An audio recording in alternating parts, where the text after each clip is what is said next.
ABC head rejects narrative of decline, says broadcaster more relevant than ever.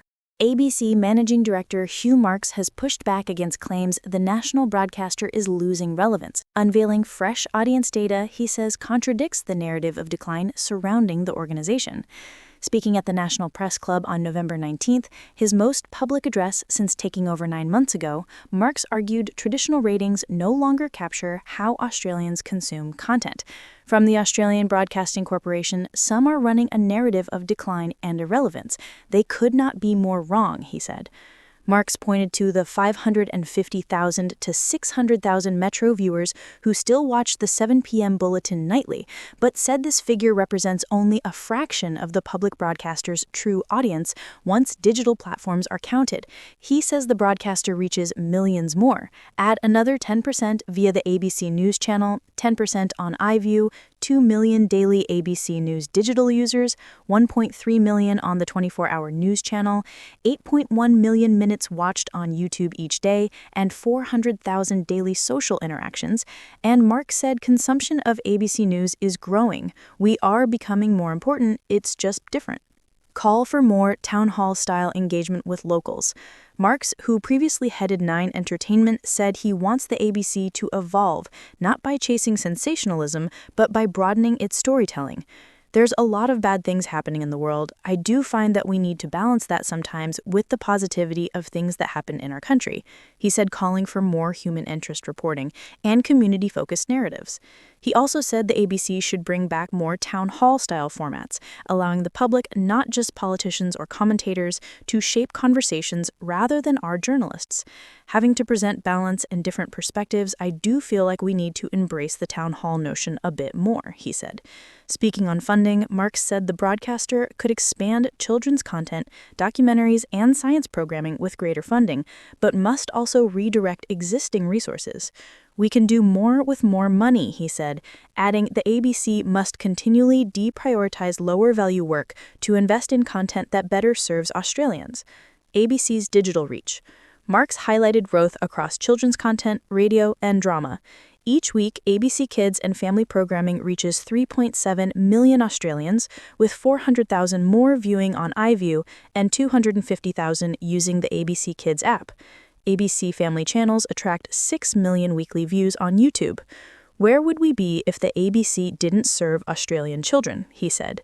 In drama, he cited the success of Fisk, which averages over 3 million viewers per episode.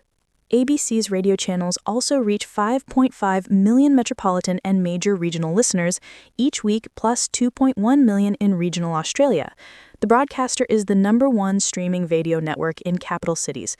And regarding podcasts, the ABC produces 3 of Australia's top 10 shows. ABC needs to better commercialize content. Marks also warned that the ABC must do a better job of retaining the value of its hit programs, pointing to Bluey as a cautionary example. The globally successful children's show created in Australia and first broadcast on the ABC now generates an estimated $300 million a year for the BBC. The British broadcaster gained control over global commercial rights, while ABC retained domestic ones. Let's not make the same mistake again, Marks said, arguing the ABC needs better business models to capitalize on homegrown projects if they become international success stories. He stressed, however, that the ABC should avoid becoming over-commercialized and maintain its core public service mission. Asked whether the ABC might one day take a BBC-style global brand approach, he said the name was already taken and commercial ambitions were limited. Commercially, we already do a lot, he said. We make television, audio, and news programs that have real value, but over time the ABC has allowed much of that value to slip away. Controversies acknowledged. Mark's defense of the ABC also comes as the broadcaster navigates several recent controversies, including disputes over coverage of transgender issues, high-profile complaints about impartiality, and criticism of a Four Corners report on the January 6th incident in Washington, D.C.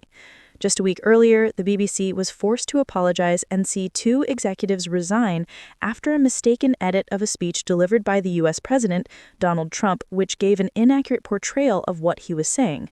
Marks rejected any suggestions the ABC's Four Corners had committed similar errors. The faults were not consistent on both programs.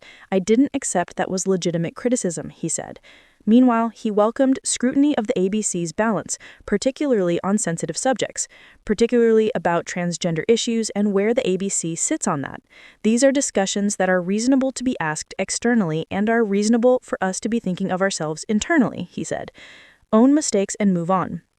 Marks urged staff not to self-censor or second-guess editorial decisions for fear of political blowback, saying there existed a fearfulness of external force.